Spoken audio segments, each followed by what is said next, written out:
Samantala sa iba pang balita, nagbigay babala ang Civil Service Commission Region 2 o CSC2 sa lahat ng kawani ng gobyerno na iwasan ang anumang uri ng pagsusugal kabilang ang online gambling at pagpunta sa mga kasino.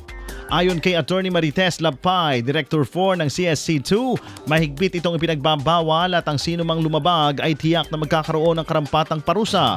Ang unang paglabag ay maaaring magresulta sa suspensyon ng 6 na buwan hanggang 1 taon habang maaari ring tuluyang matanggal sa serbisyo kapag inulit pa ito.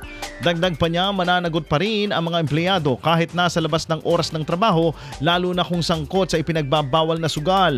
Hinimok din niya mga ahensya ng gobyerno na magpatupad ng malinaw na patakaran ukol dito.